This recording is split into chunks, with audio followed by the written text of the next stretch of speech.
Welcome back, everyone. It's been a year.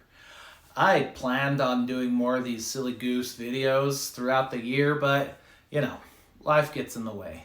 Things happen. But it's October, my favorite month of the year. So why not enjoy October with Friday the 13th? It's in the month of October this year. Super cool. There's an eclipse the next day, which is, I can see in my area, even better. So Halloween this year is going to be definitely Friday the 13th focused. I love Friday the 13th movies. At least I should say I like the Paramount ones. Not going to lie, the New Line Cinema ones. That's why I haven't seen them because, we all know why.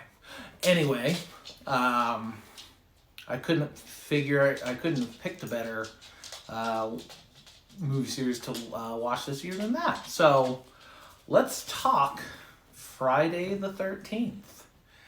Wonderful, wonderful movies. First off, we all know Sean Cunningham saw Halloween and was like, let's photocopy this and make some money.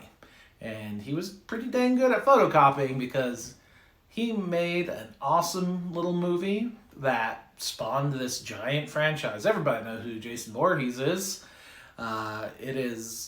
He is in the cultural zeitgeist for the past 40 years. So we all know him, we all love him, and it's hilarious because he wasn't the killer in the first one. Spoiler alerts.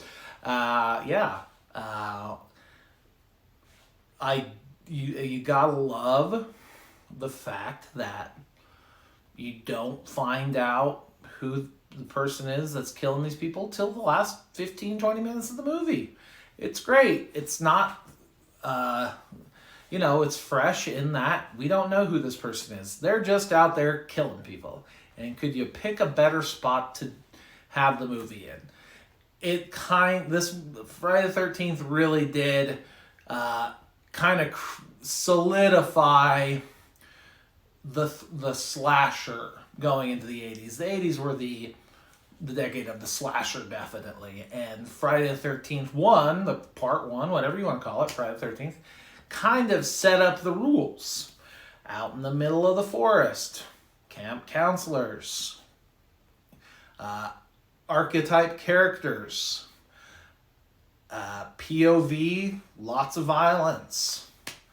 Where Friday the 13th kind of endears itself is that its score is incredibly memorable. Horror movies and score kind of go hand in hand. Psycho would not be Psycho without it, just as the easiest example in the world. But lots of things that they did created the success of the franchise. And of course, all those wannabe movies, because obviously Friday the 13th was kind of just a different spin on Halloween. So let's first talk about the setting. The woods of the East Coast in New Jersey are awesome. Awesome place to have a slasher. It's very, very dense forest. It has that foreboding, thick, you can't see past your your immediate surroundings, and it kills as a location. And come on, the trope of camp counselor is created pretty much on this movie. I think it's Camp Novi Bosco, something like that, in New Jersey. It's an actual Scouts camp. It's still up and running. I think they offer Friday the 13th tours, and a lot of it's still kind of the same, so that's awesome. I love watching those like movie location YouTube channels where they show you everything where, hey, this is the shot from X, this is the shot from Y. So it's got setting down. Score, come on now. Is there for in the 80s a more memorable score? Henry Manfredini does a wonderful job. It builds tension. Builds foreboding. So nails it. Uh, cast is perfectly wonderful. A young Kevin Bacon. They do a good job. They don't get in the way. A lot of horror movies, the incompetence of the actor can kind of take you out of it, and no one does it. They all work well together. Perfectly wonderful cast. Direction, it is competently shot. I love the graininess of it. It is definitely not a guerrilla style shot movie, but the way it was shot and processed gives that lower budget look and it is now a wonderful thing. It is often duplicated, or is often tried to be replicated, but never duplicated. So it's got competently shot, directed well. Tom Savini is right in that wheelhouse of putting out some of his best work. After Dawn of the Dead, he really just his career kind of snowballed, and what is there not to be said about Tom Savini's work? He is definitely talked about. He is if there was a Mount Rushmore of horror effects, he would be on there. And that sets up the biggest thing about Friday the 13th, I think, is the kills. Halloween is fun because what trick is Michael going to pull? He always has these set pieces of tricks. Jason is definitely like, what new and interesting way are they going to find to kill him? Have him kill somebody. They start figuring it out. Definitely 6. We obviously know by the time you get to 6, this movie is about Jason Voorhees killing people. Live with it, love it, and go with it. And this starts. It starts here.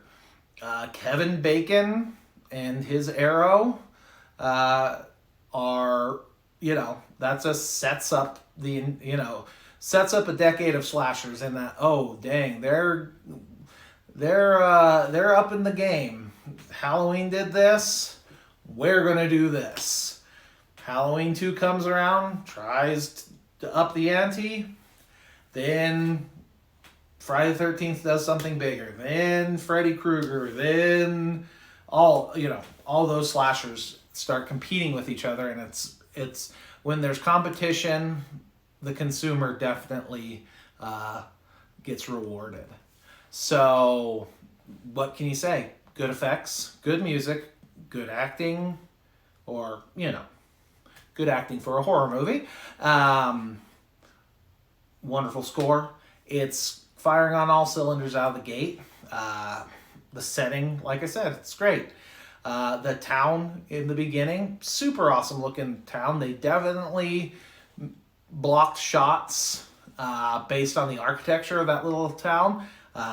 When Annie is walking through it, super awesome. And of course, not only Chip has harsh opinions about this stuff too. Strong opinions, this Corgi. So, what can you say that's bad about this movie? As long as you realize we're not watching Citizen Kane here. We're watching a horror movie. It's fun. This is the movie you go to the movie theater, watch and have fun and eat popcorn. Good excuse to eat popcorn. So what's not to like here? I think it also has memorable aspects that go above and beyond. The single scene characters, the crazy Ralphs, the cop. The cop is hilarious in that he had clearly never ridden a motorcycle. Ever. It is very apparent if you have ridden a motorcycle regularly that guy almost killed himself. It's hilarious. The gentleman at the beginning, the truck driver, wonderful. They all do a fine job of not getting in the way of the movie, and that POV obviously was not the first POV to be killer type of thing, but definitely used it to great effect because it keeps you thinking at the end, who is this? Who's the killer? Who is this person? What's their motive? Why are they doing it? And you get that big payoff in the end when nice little Betsy Palmer comes on screen and starts acting sweet as can be, and then she turns into a kooky pants. And aside from clearly some man hands when she gets decapitated, the performance is wonderful by Betsy Palmer. She tells the tale of, I did this because I needed a car. And hey, that's fine. A lot of people do a lot of things so that they can drive around. That's why we're all doing this sometimes. Sometimes we don't work to have fun. Sometimes we work to work. And that's perfectly fine because she did not mail it in. She was wonderful. And yeah, I think she's now grown appreciative, or she was appreciative of the horror community for it because, hey, keeps paying those bills. Why not? Horror conventions. But what can you say that's bad about this movie? It's an A. Easy A. Good kills, good setting, good music, good characters, a little bit of fun and funniness. They created those archetype characters. You have the handsome lead and the pretty female, the handsome male lead, the pretty female lead that clearly are going to die. The dorky dude that is the comic relief that he's going to get it. You have I call it a contrarian character where, there's a lady there that is clearly like, a counterculturalist, I wouldn't say hippie, but, she's talking about them eating meat and, talking about all that fun stuff. And, so there's that contrarian that, hey, they get it too. And then, of course, you have your the adult in the room, Steve Christie. He, he's gonna get it because obviously these counselors have to be left out by themselves. And of course, the lead female, the last girl character, again, nothing new. Adrienne King does a wonderful job of being a final girl. And of course, Bing Crosby's kid as the male lead. And hey, not a lot of male leads live through it, especially in Friday the 13th. So, curtains for Mr. Crosby. So it sets so much up for itself. It's honestly kind of no wonder why they could just print money with these things over the next decade of the 80s. Solid base. It began as just kind of a ripoff. That's a bit strong. Definitely a play on Halloween, and it succeeded. It's an A. It does everything well. It was obviously a surprise hit, and they immediately, said, let's do this again. And they just kept definitely through the first four, they just kept getting incrementally better. That's never a bad thing. A lot of movies get a lot worse, diminishing returns, but these seem to be getting better. So, I hope you enjoyed my Silly Goose review of the first Friday the 13th. And I hope you stick around for the others. Thank you so much. You all have a wonderful afternoon. Go watch a horror movie. Watch Friday the 13th, or wait till Friday the 13th. Watch it however you can. It came out on 4K Blu-ray recently, and Chip is so excited to tell you about that. He's a purist, you see. He's a VHS dude too. So, okay, Chip, Okay. Well, you all have a wonderful afternoon, and see you next time for Friday the 13th, part 2.